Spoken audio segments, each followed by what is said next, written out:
মরশুমে চোট সমস্যা অনেক বেশি ইস্ট বেঙ্গলকে পেছনে ধাক্কা দিয়েছে। তবে এই মুহূর্ত অবধিও যে আপডেটটা পাওয়া যাচ্ছে রিচার্ড সেলিসের, সেটা কিন্তু শোনা যাচ্ছে যে রিচার্ড সেলিসের একটা কুচকিতে পুরনো চোট ছিল এবং সেটাতে ব্যথা অনুভব করছেন।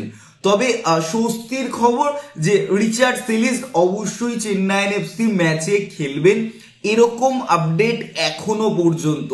এবার এই কুচকিতে চোটের জন্যই তাকে বিশ্রাম দেওয়া হয়েছে, এই আপডেটটা কিন্তু সকালে আমাদের কাছে এসছে এবং অবশ্যই তোমরা আদার অনেক জায়গা থেকেই জানতে পেরেছো যে কুচকিতে একটা চোট অনুভব করছেন।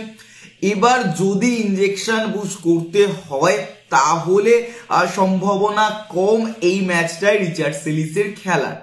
অন্যদিকে দাঁড়িয়ে মেসি বাউলি আজকে কলকাতায় আসছেন এবং আসার পর তিনি সরাসরি প্র্যাকটিসে যোগ দেবেন।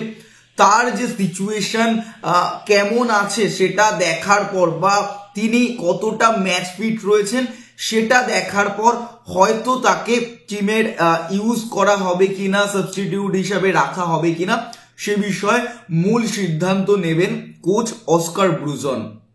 তবে নতুন আরো এক বিদেশি ইস্ট বেঙ্গলের জন্য চূড়ান্ত হয়ে গেছে, খুব শীঘ্রই তার ঘোষণা হতে চলেছে। এবার বিষয়টা তোমরা অনেকেই রিলেট করতে পারবে যে ইস্ট বেঙ্গল যে টাইমে মেসি বাউলিকে সাইন করিয়েছিল সেই টাইমে অনেকের মনে প্রশ্ন এসেছিল যে হিজাজি মাহেরের চোট হয়েছে, ক্লেটন নিয়ে তখনও কোনো আপডেট নেই, চেষ্টা করা হচ্ছে ক্লেটনকে ফিট করা, তাহলে কেন ডিফেন্স ফাঁকা করে একটা মাথা ভারী টিম এর দিকে যাচ্ছে ম্যানেজমেন্ট।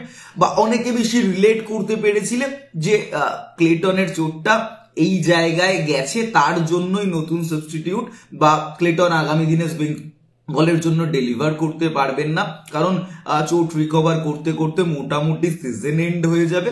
তারপর এএফসি রয়েছে এবং ইস্ট বেঙ্গলের আগামী সিজনের জন্য দল গোছাতে হবে, কারণ পুরোটা ইস্ট বেঙ্গল ফাঁকা নিয়ে এএফসির দিকে যেতে পারে না। তো সেখানে কোথাও হিজাজি মাহেরের যেহেতু চোটটা আগে হয়েছে সেহেতু হিজাজি মাহেরের বদলি হিসাবে মেসি বাউলিকে সাইন করালেও ডিফেন্সে একজন বিদেশি আসবে এটা নিশ্চিত অনেকে করে ফেলেছিলেন।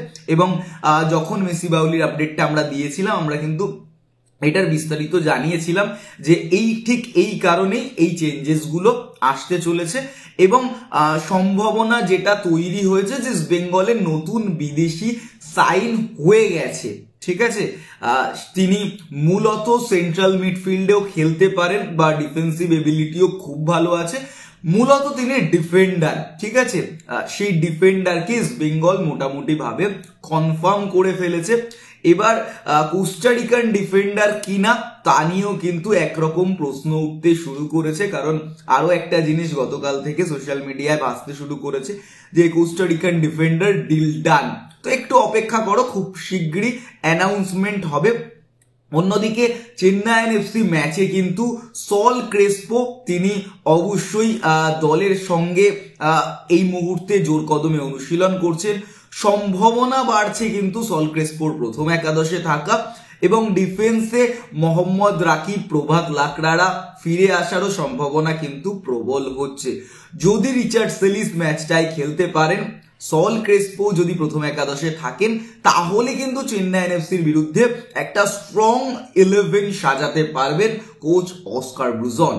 চেন্নাই এফসি ম্যাচ নিয়ে তোমাদের কি বক্তব্য অবশ্যই কমেন্ট বক্সে কমেন্ট করে জানাও। দেখা হচ্ছে আগামী ভিডিওতে।